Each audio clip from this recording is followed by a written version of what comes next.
दोस्तों, क्या आपको पता है कि निरमा पाउडर के पैकेट में छपी ये लड़की कौन है? और क्या आप ये जानते हैं कोई ऐसा इंसान हो सकता है जो पिछले 60 सालों से एक मशीन के अंदर जिंदा है? और क्या आप ये जानते हैं कि हमारे मुंह के अंदर ये लटक रही घंटी क्यों है? आज की वीडियो भरी हुई है ऐसे ही अमेजिंग और इंटरेस्टिंग फैक्ट के साथ। तो चलिए समय को न गवाते हुए शुरू करते हैं आज की मोस्ट इंटरेस्टिंग फैक्ट्स की दुनिया।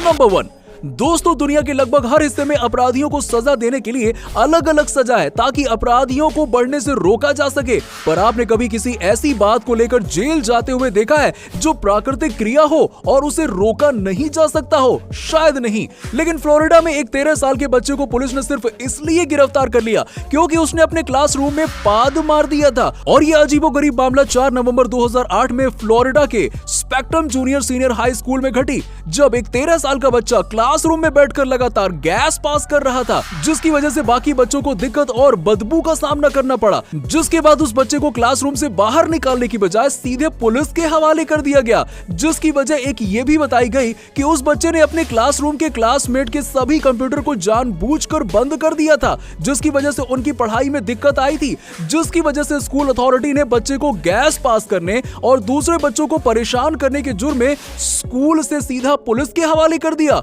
और जिसके बाद उसकी मां ने उस बच्चे की बेल कराई और पुलिस के गिरफ्त से आजाद करवाया। बाप रे, क्या हो रहा है दोस्तों।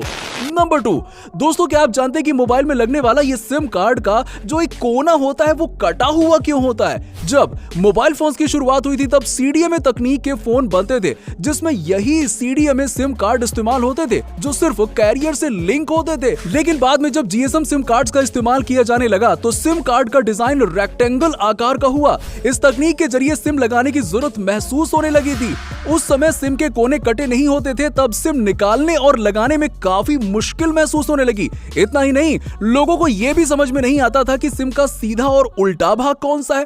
ऐसे में सिम से जुड़ी इन्हीं समस्याओं को हल करने के लिए नेटवर्क प्रोवाइडर्स ने सिम के लिए नया डिजाइन सोचा और सिम का एक कोना ही काट दिया, जिससे आसानी से ये सिम मोबाइल में फिट हो जाए और निकल भी जाए। सिम के अलावा मोबाइल में जहां सिम लगाते हैं वहां का डिजाइन भी बदल दिया गया, इसे स्टैंडर्ड तौर पर बना दिया गया। इसमें ऐसा खांचा बनाया गया जिससे सिम आसानी से फिट हो जाए और निकालने के लिए भी जगह बनाई गई। टेलीकॉम कंपनी की इस व्यवस्था के कारण लोगों को सिम ऑपरेट करने में काफी आसानी होने लगी और अब आप अपने फोन में देखेंगे कि सिम कार्ड की ट्रे में भी सिम को सही साइड से लगाने के लिए निशान बना होता है। नंबर 3, दोस्तों, क्या आप जानते हैं कि एक ऐसा फल भी है जिसे सुखाने के लिए हेलीकॉप्टर का इस्तेमाल होता है? जी हाँ, इस शानदार तकनीकी से उगाए जाने वाले फल को चेरी कहा जाता है। चेरी को गर्म सूखे मौसम की जरूरत पड़ती है, लेकिन अचानक से आने वाली बारिश चेरी को पूरी तरीके से बर्बाद कर देती है। बारिश आने के बाद चेरी पानी को अपने अंदर बहुत तेजी से सोख लेती है, जिसकी वजह से चेरी के अंदर का गूदा अचानक से फूलने लगता है, मगर बाहरी स्किन उतनी नहीं फैल पाती है और वो फट जाती है।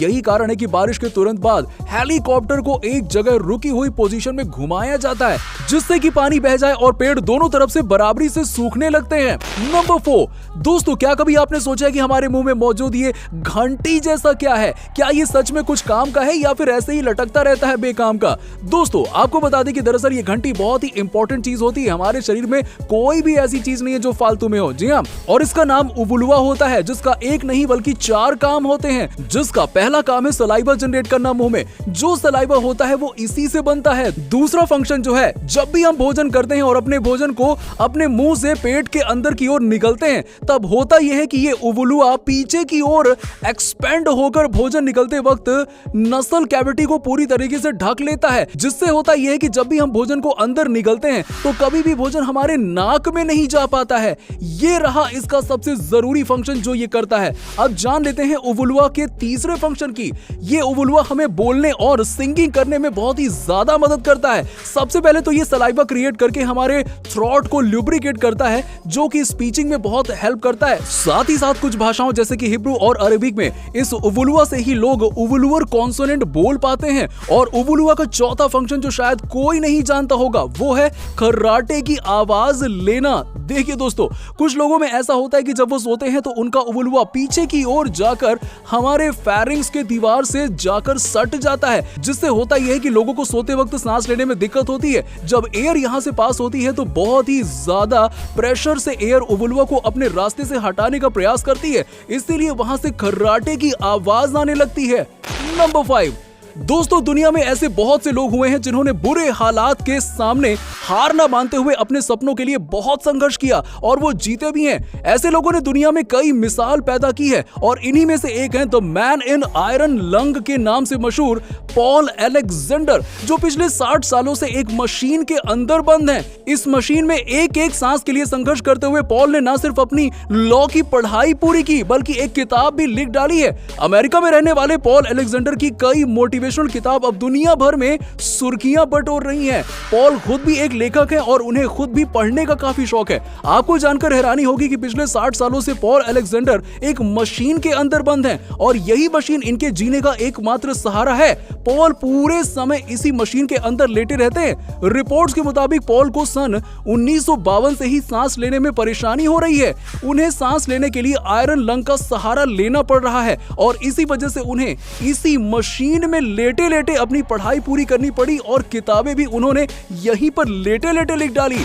नंबर 6, दोस्तों क्या आपको पता है कि जापान में पोकेमॉन को बहुत ही ज्यादा पसंद किया जाता है। इसकी वजह से जापान में बहुत से होटल हैं जो पोकेमॉन के थीम पर बनाए गए हैं। इतना ही नहीं बल्कि जापान में पोकेमॉन कैरेक्टर पिकाचू को प्यार दिखाने के लिए योकोहामा शहर में हर साल पिकाचू तेरियो हसेई या पिकाचू पर डे नाम से त्योहार मनाया जाता है, जिसमें हजारों लोग पिकाचू के कपड़े पहनकर सड़क पर मार्च करते हैं।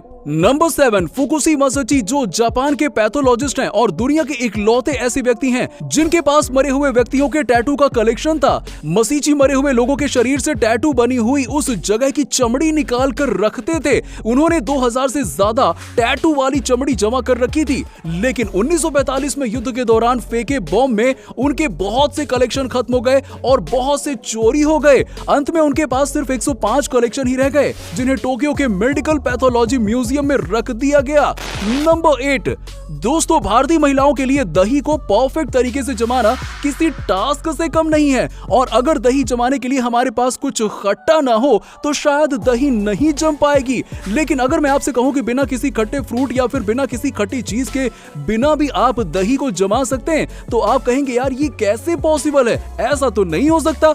लेकिन अगर आप राजस्थान के शहर जैसलमेर के हापुड़ गांव में रहने लगे तो आप वहां पर बिना खटाई के दही जमा सकते हैं, क्योंकि वहां पर एक ऐसा पत्थर पाया जाता है जहां पर आप रात को दूध रखेंगे और सुबह दही में बदल जाएगा। वहां के बुजुर्ग और रिसर्च करने वालों का मानना है कि वहां पर बहुत साल पहले समुद्र होता था जिसमें यह पत्थर पाया जाता था और इस पत्थर में वो सारे विशेष तत्व मौजूद हैं जो कि एक दूध को दही में बदलने की काबिलियत रखते हैं, जैसे अमीनो एसिड एंड टेरोसाइंड।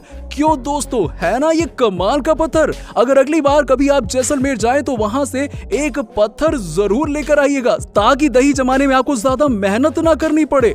नंबर 9, आसमान में प्लेन को उड़ते देख आपके मन में भी कभी न कभी ये सवाल तो आया ही होगा कि क्या होगा अगर हवा में उड़ता प्लेन में बैठा पायलट प्लेन उड़ाते वक्त तो सो जाए। तो इसका जवाब है कुछ भी नहीं होगा। जी हाँ दोस्तों, आपने बिल्कुल सही सुना, क्योंकि प्लेन को धरती से हवा की तरफ एक निश्चित दूरी पर ले जाने के बाद पायलट वाकई में सो सकते हैं और वो ऐसा इसलिए करते क्योंकि आसमान में हवा का दबाव ज्यादा होता है जिसकी वजह से पायलट को नींद आने लगती है। ऐसे में प्लेन क्रैश नहीं होता है बल्कि पायलट प्लेन को ऑटो पायलट मोड में करके सो जाता है। हालांकि इसके अलावा प्लेन को उड़ाने की जिम्मेदारी दूसरा पायलट संभालता है जो कि यात्रियों की सुरक्षा और प्लेन की सही दिशा का ध्यान रखता है। और इस तरह अगर कोई पायलट उड़ते प्लेन में सो भी जाता है तो घबराने की कोई बात नहीं है, ऑटो पायलट मोड है ना, और दूसरा पायलट भी मदद या दुर्घटना के लिए होता है। नंबर 10, वॉशिंग पाउडर निरमा के पैकेट पर आपने लड़की को तो जरूर देखा होगा, लेकिन क्या आप ये जानते हैं कि ये लड़की है कौन और क्यों इसका फोटो इस पैकेट पर है? दरअसल ये इस ब्रांड के मालिक की बेटी है। निरमा कंपनी के ओनर करसन भाई पटेल पहले वॉशिंग शॉप्स बनाते थे। उस वक्त उनकी कंपनी कुछ खास नहीं चल रही थी, लेकिन वो अपनी बेटी का नाम पूरी दुनिया में रोशन करना चाहते थे। लेकिन दुर्भाग्य से उनकी बेटी की एक एक्सीडेंट में मौत हो गई, जिसके बाद उन्होंने सोचा कि वो अपनी बेटी के नाम को अमर कर देंगे। जिसके बाद उन्होंने निरमा नाम की एक कंपनी खोली क्योंकि उनकी बेटी का नाम निरुपमा था और सब उन्हें निर्मा नाम से बुलाते थे। और अपनी बेटी के नाम को रोशन करने के लिए करसन भाई पटेल ने उनकी तस्वीर निरमा के पैकेट पर छपवा दी और आज आलम यह है कि निरमा के नाम से ही बाकी के ब्रांड्स को भी जाना जाता है। तो दोस्तों, ये तो थे कुछ अमेजिंग और इंटरेस्टिंग फैक्ट्स। आपको कौन सा फैक्ट सबसे ज्यादा अमेजिंग लगा कमेंट सेक्शन में कमेंट करके जरूर बताइएगा। और वीडियो पसंद आई हो तो इसे लाइक करें, दोस्तों के साथ में शेयर करना ना भूलें। ऐसे ही वीडियोस के लिए सबसे पहले हमारे चैनल को सब्सक्राइब जरूर कर लें।